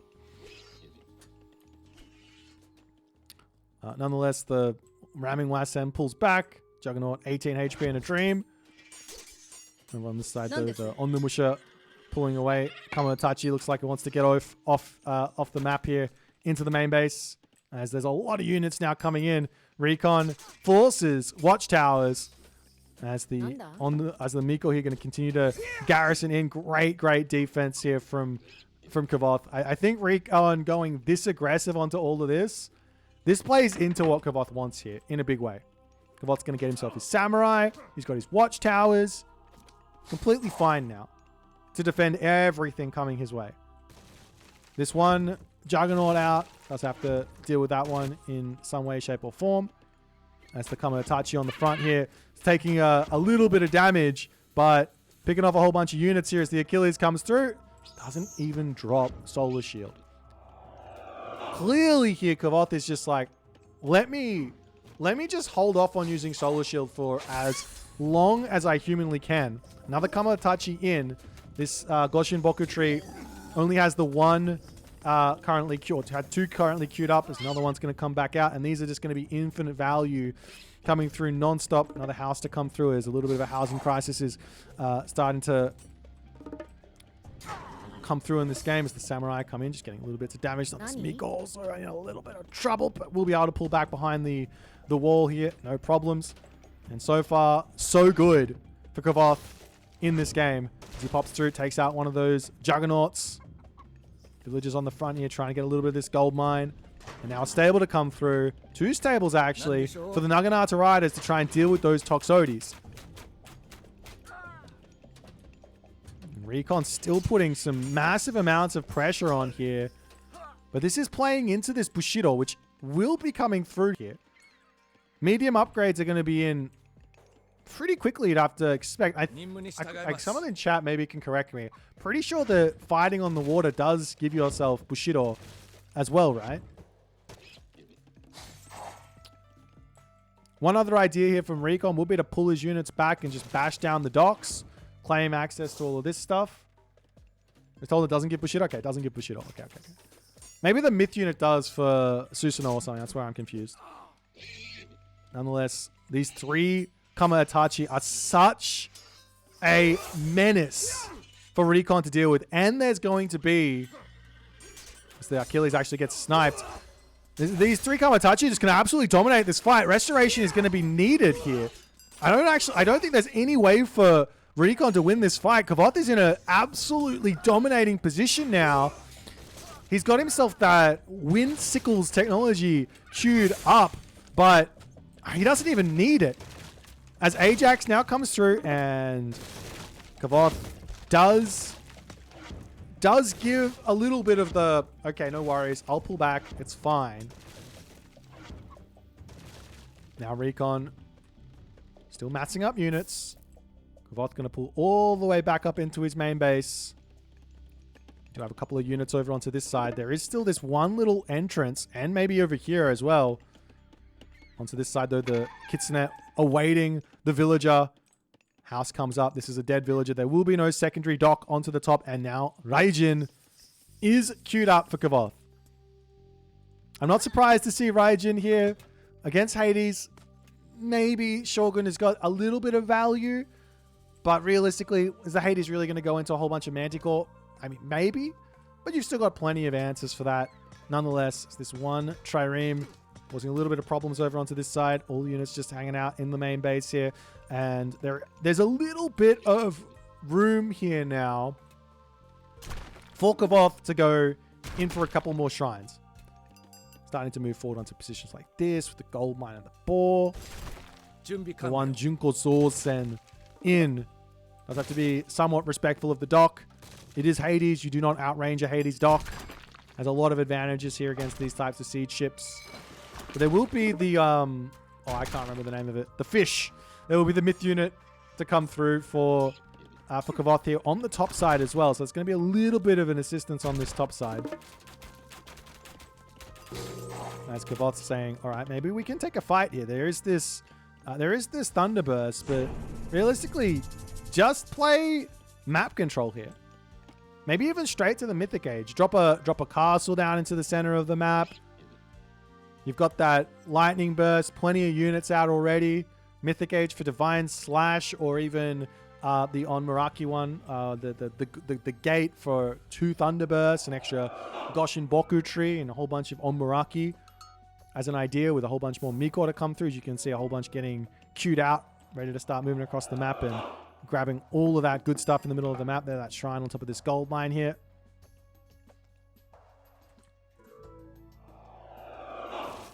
And here it is. The Honengyo. That's right. Honengyo. I have to somehow remember that. Don't know how I'm ever going to remember it, but I have to. Up onto this top side, though, all the fishing ships getting pushed back as Recon putting a lot of value in onto this water for the time being. The trick, oftentimes on water, is to build just enough ships that you can force your opponent off of the fish while you also don't get gold starved. That's the most important thing. Over onto this side, a whole bunch of Pentacontas now coming through to deal with the Honengyo. It's got a lot of armor here, a lot of HP.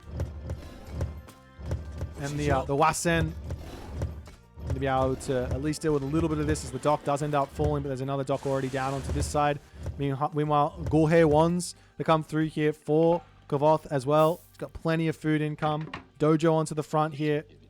I want to see Kvoth with line of sight on everything here as this one Raiju to come through and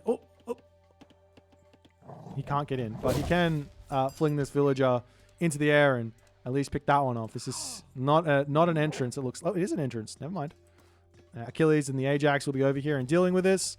As Kvoth is just running straight through this main base. A little bit dangerous. Charging in onto this side to take out the Sentinels here as the Solar Shield gets dropped down onto that Raiju. Coming over here now to start hitting the villagers on the gold mine. But one little zap there. It's not going to be enough. Raiju goes down. No significant damage there from that god power. Good defense from Recon. However, now the castle to come up. So many resources here, though. So many resources for Kvoth at the moment. But the problem here is Kvoth has got no... Oh, he's making himself on Engo. I don't hate it, but I don't feel like this is the idea. You don't need the water anymore. He's got full map control and a mythic age on top of Recon at the moment. Nonetheless, Temple going to be going down, pulling back the units here. At the very least, killing off a Temple is going to be nice, but he does lose a little bit of HP onto everything. The Miko can just heal them back up and it should be okay. There's now 6 Miko out for Kvoth, all spread out onto different things. 0.09, 0.07, 0.09, 0.16, and 0.1. So a huge amount of favor income now for Kvoth. Regardless, the question is this enough to deal with, well, one, the Argo. It's on the top side of the water, though. So over onto the bottom side, this could be enough to actually just deal with all of this. There's another Honengyo to come through, and it looks like Kvoth's idea to defend here is completely fine. But he might be losing on this top side of the water after all is said and done. Tachi coming through. They will get picked off. Losing those as only one will be returning in. So an Oyumi to come through. The gold mine has finished up now for Recon, and this is a tense moment. We see a fortress going up. Can Recon break out of his base with a curse, a restoration versus the lightning, the Thunderdome, the Thunderburst? And there's also going to be one bonus points here. The prize, as these units getting pushed back, there is that restoration available, and he doesn't quite get out of there. A little bit more damage to come in onto these units. Restoration now comes down. Curse also available, and Kvoth says, all right, I will simply just run from this. I don't need to fight against the restoration or anything like that. There's so many units here, though, for Kvoth over what Recon has, at least in terms of population. As the Raiju to come back in, this fortress is getting thrown up here as the Oyumi to come through over onto this side. The Raiju going to get just a little bit of crowd control in onto this spot. Another solar shield there onto the Raiju there as he's able to tank a huge amount of damage as the fortress does look like it's going to be finishing. And oh, no, it doesn't finish. It gets picked off in one swoop. Recon did not have Sentinels anyways, so it's not like he could have just thrown that in. We are seeing a couple of those Shinobi to start getting mixed in. Now, the most important thing with these Shinobi is they want to use their special attack the moment they come into range of enemy units. This doesn't work for the Shinobi.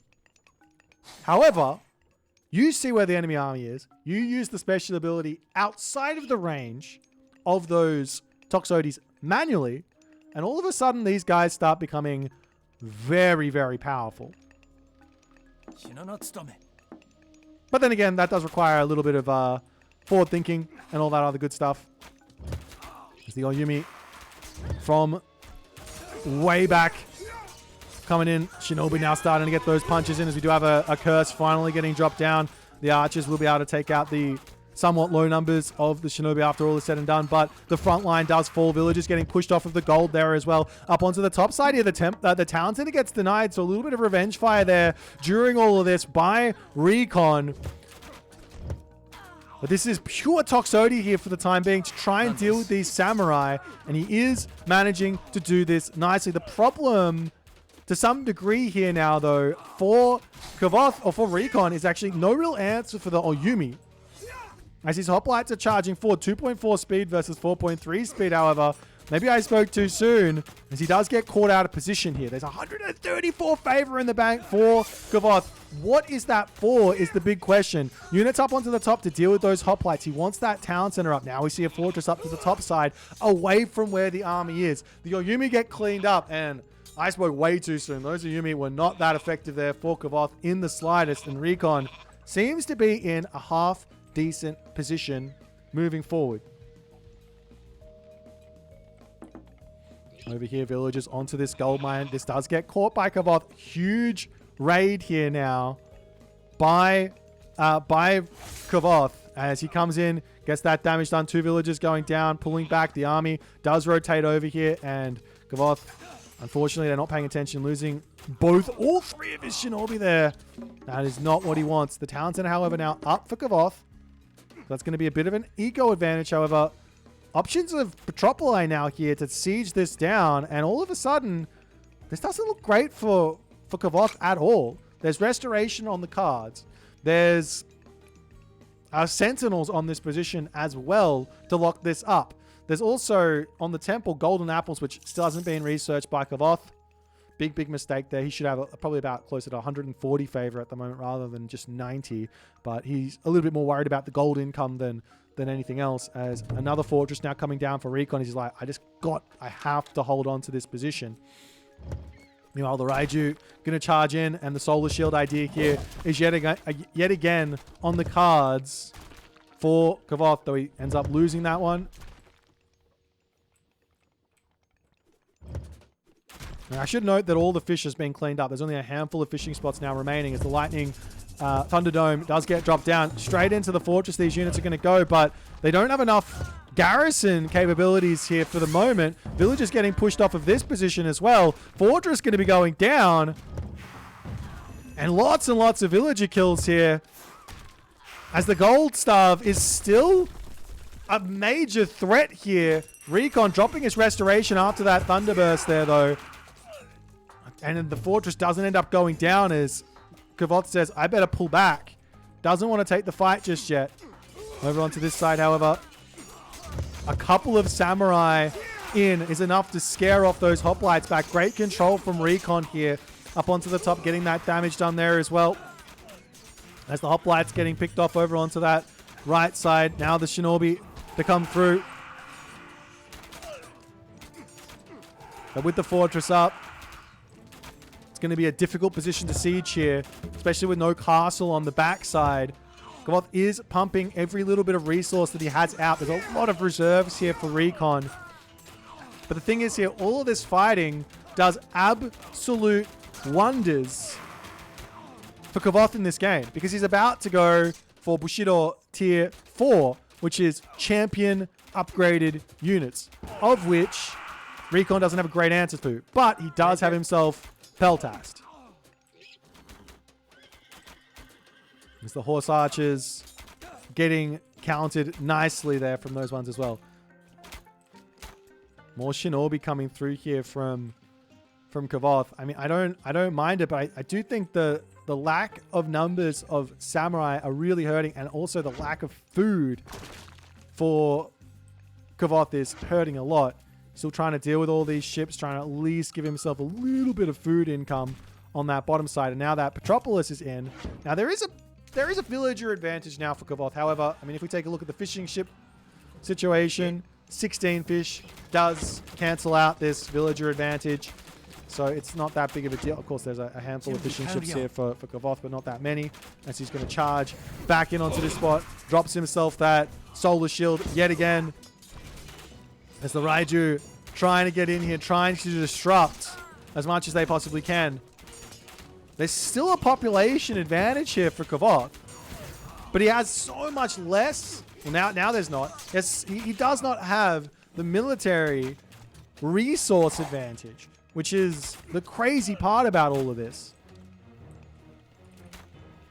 Still no golden apples is killing me here for Recon, but nonetheless,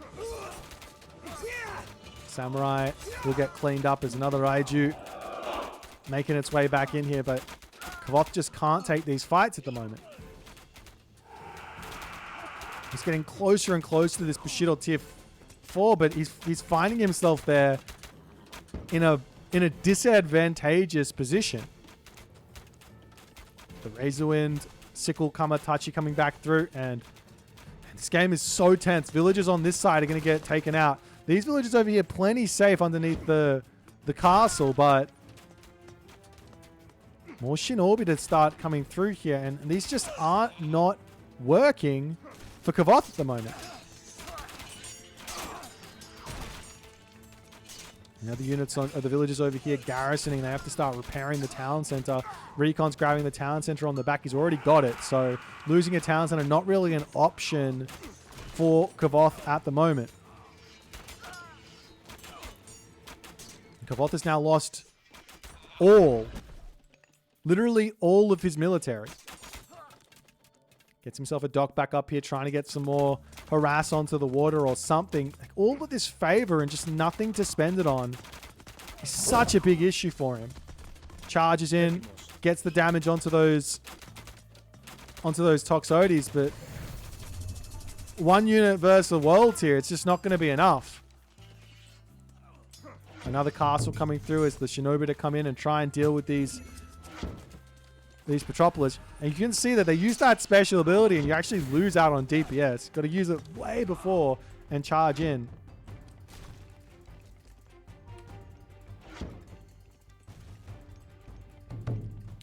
And now Recon is perfectly set up. Takes the town center down. The Raiju will go. It's got a little bit of HP remaining. It's going to come over here and try and at least get some villager kills or something. As Kvoth is trying to just bring himself back into this game. This is his tournament life on the line here. Town center falling. Recon moments away from claiming this victory. He's got such an incredible advantage, but Bushido tier 4, super close. Super close to coming through. Solar Shield on this attack, another sort of option to hit that raid. But the castle is in now for Recon.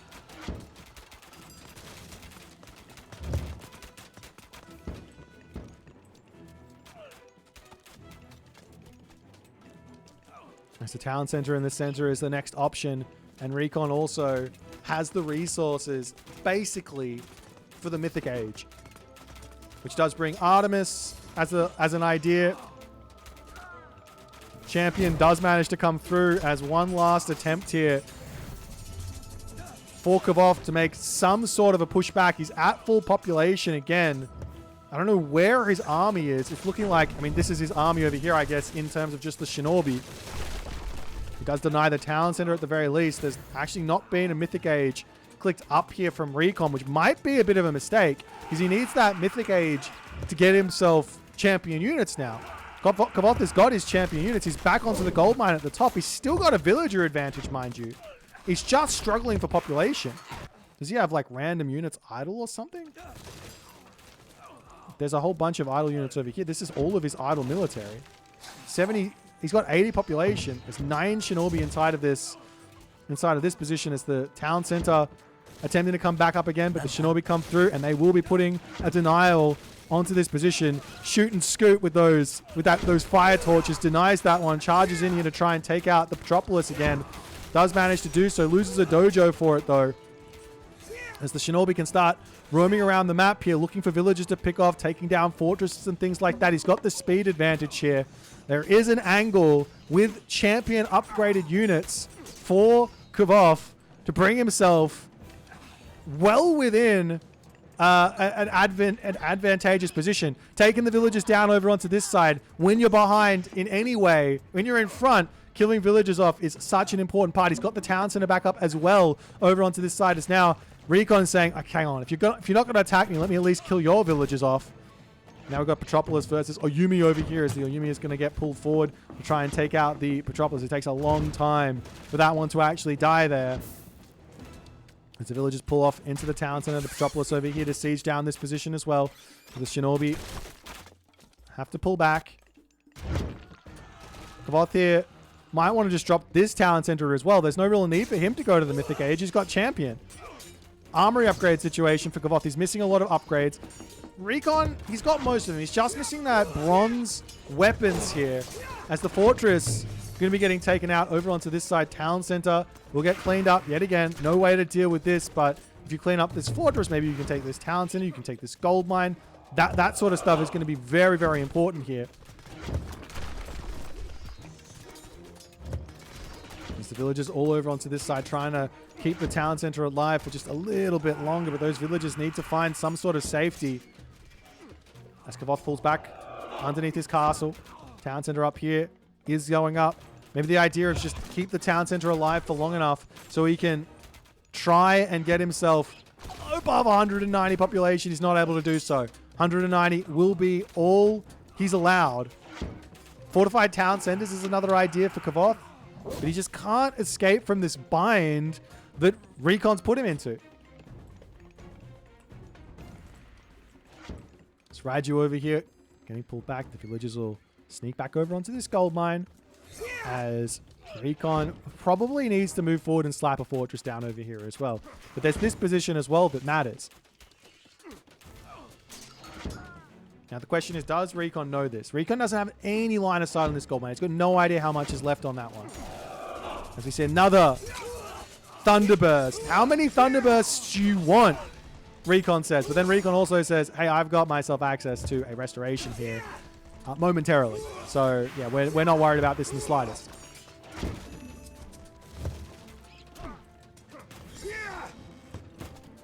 And realistically, I mean, this is just a fortified town center differential here.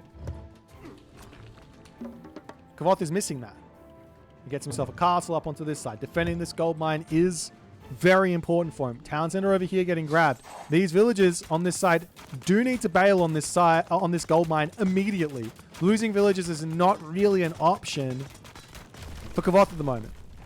Now he does pull, as this one Kamatachi will be at least a little bit of an assistance here. Actually, no, he's going to turn around and take the fight for some reason, as the hoplites have to pull back from the Kamatachi, no problems. Meanwhile, over onto this side, the army does come back in to defend, but the fortress in the middle of the map does end up falling. This game is so back and forth. You can't tell who's going to be winning at the moment, can you? Shinobi charging it onto the back line, but still not using that special. Now finally clicks it up, and he can actually get in and get some damage done onto those units, but the restoration comes through. That's going to keep everyone alive for the meantime. Kvoth over onto this side. Needs to be on that gold mine. More villagers moving forward. That's his last gold mine. Up onto this side, a little bit of a raid onto the wood line here as well.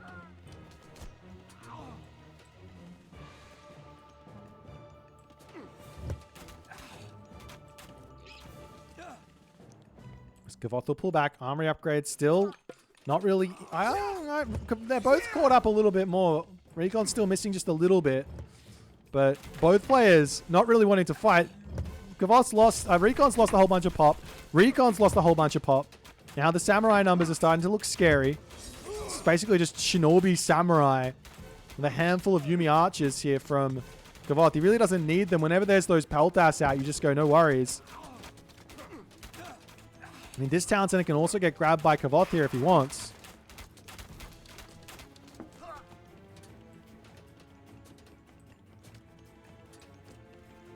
There's a question in the chat. There's still 80,000 Bushido to get to tier 5. Tier 5 is where you get an extra upgrade for your dojo units only. So the samurai and the shinobi get a little bit more powerful. This town center over here is going to go up. And there is one little point of contention here. This gold mine is getting, actually, it's getting gold in, so maybe it's not that big of a deal for Kvoth, for Recon to get over there and deny it. Nonetheless, the fight has to happen here for Kvoth at the moment. He charges forward, gets some damage done. Town Center, 3 seconds from completion. A couple of villages will end up going down, but he garrisons in. Now he can get himself up to 205 pop, but still technically behind Recon at the moment. He needs fortified town centers. Missing that one also means the position is going to fall even faster. But also, the longer this goes on, the closer Recon's going to get up to 235 pops. So he's going to get even more of an advantage here. Up onto this side now, the villagers will say, hello there. I would like this gold mine. This gold mine in the middle is another very, very important point of contention here. Kvoth needs this. Also, trade routes need to start getting thought about, and Recon does think about that one first. Grabs the market over on that corner there. There is a pretty wild market placement up here, which could go pretty safely through all of this down to the town center, and same there for Kvoth over on this position. It's the samurai holding on desperately onto this position, trying to get that gold mine there. This town center getting sieged down. I still can't believe we're still in the heroic age, guys. We're still in the heroic age. Kvoth did actually clean up all the water as well, so there's no real economic advantage, but you really don't need water at this point. Fish, technically speaking, in the heroic age are the fastest source of food income. Kvoth might be able to get himself to the mythic age here. What does the mythic age give him? Divine Slash? Do you want to go for Orkney Nushi for the upgraded Oyumi? It's the samurai charge. Well, great control here from Recon. This is what you want to do versus the samurai. You take a little bit of a fight, you pull back, let your Toxotes get the damage. Hoplites die, but the Toxotes do end up staying alive behind all of it. As Recon does win that fight in that position as well. Temple coming up onto this side. Villagers trying to share the gold mine for the time being. Just give me as much of this gold as I possibly can. What is Kvoth's plan? He's not building units anymore. He's nearly got enough favor for another Thunderburst here. I mean, is there a world where just, I don't know, 5 to, like, just build 10 Kama Itachi out? He's getting himself a temple up on this side. 10 Kama Itachi to try and break through those Toxotes. Nice wall coming through here, though the Shinobi can deal with these walls very, very quickly. They are an incredible tool, as the villagers have managed to steal the gold mine for the time being. What's the plan with the temples, though?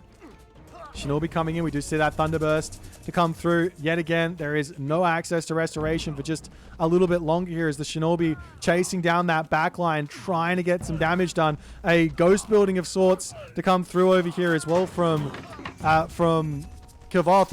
There's no front line here. The Shinobi clean everything. All of the hoplites. There's no hoplites. And now Recon loses his entire army on that position. He has to rebuild everything. He's making Hypaspist, Hoplites, Achilles, Ajax. It's all coming through. As the Shinobi surrounding onto the back, the villagers over here are cut off of this position. Petropolis sieging down the castle on the back here. What even is this game? I'm thinking Kama Itachi, and Kvoth is saying, no, we're just going to keep on using Thunderburst non-stop. There's 7 Miko out for Kvoth in this game. He's got 7. Now, some of them are at 0.04 favor per second, but still. The Shinobi come through, take out another Petropolis over here. Samurai needed to deal with all the infantry that are now in. Those Shinobi stop being useful. So you have to go and find a different sort of position while you build out all those Samurai yet again. Meanwhile, the fortress into the middle for Recon to control this position. Take a look at this gold mine. 600 gold left. There's a world tier where Recon just bleeds Kvoth out. He's finishing up on this gold mine. There's also a world tier where Kvoth bleeds Recon out. Though Recon's got himself a trade route. He's got himself... No, never mind. There's 21 donkey caravans. There is no bleed out possible. For Kvoth on the other side, he's got 11 deer caravans. So maybe I'm speaking a little bit soon on the bleed out. 11 caravans isn't much, but you do have some angles of making Kama Itachi to keep yourself going here. But just a little bit. As the town center yet again under siege. Raiju to come through. But this gold mine doesn't matter here for Recon. Not in the slightest. He's got plenty of gold income from his trade route. It's not the best trade route in the world, but it's still a trade route nonetheless. 46 gold per trip. And also no coinage does make things a little bit tricky as well.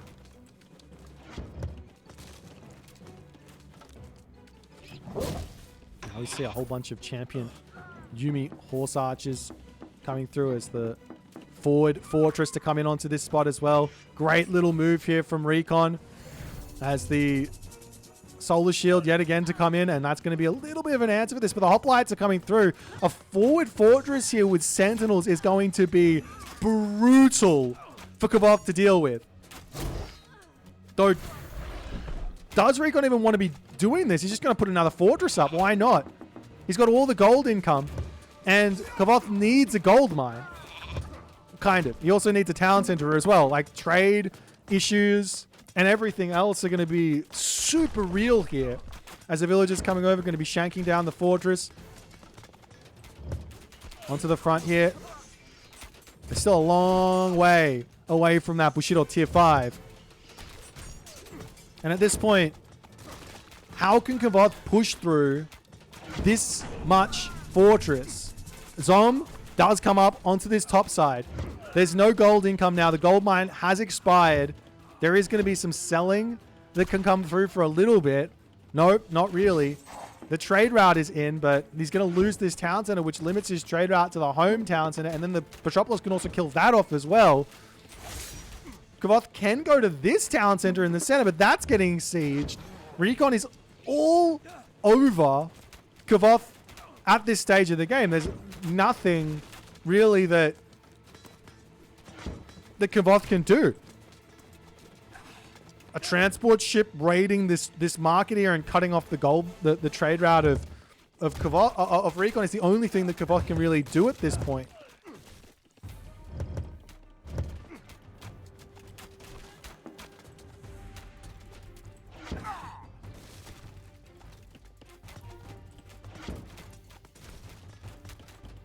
Hoplite's going to come through, take out the Oyumi on the back. Toxotes to sneak through here as well.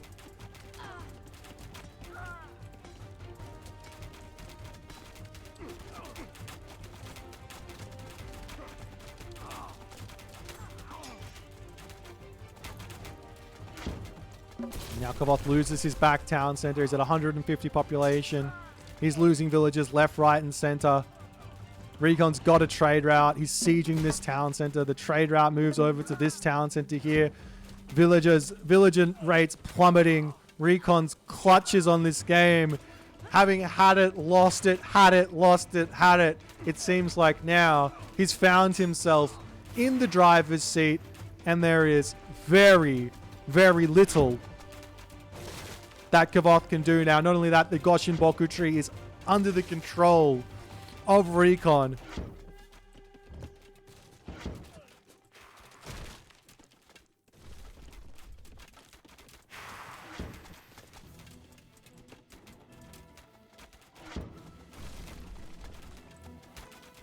And the town center also for Recon means he can even do trade route to the top map, to the top town center here for a crazy amount of gold income. And Kvoth trying to figure something out here. But there is just nothing left. He can't train. Well, he's got 5,000 wood in the bank.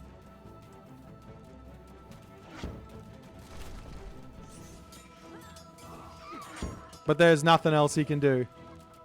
Fortress coming through for Recon to end this game. He's not training anything but the villagers for the time being. And Recon is not going to be allowing any more gold income. As I think Kvoth is just realizing the game is done. As he taps out. And Recon gets the dub. Gets the series and takes the win. I mean, what a game. That's just what it is. That's the game. That's the series. I don't think there's any need for any analysis at this point. An incredibly hard-fought game from both players, both with their own unique take here, but just in the end, not quite enough.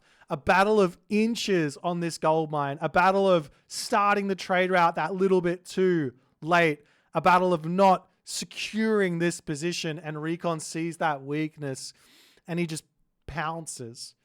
There was moments where Mythic Age was just about in grip there for Recon, and it would have been a painful game if he got there, and Kvoth just manages to squeeze that push back in.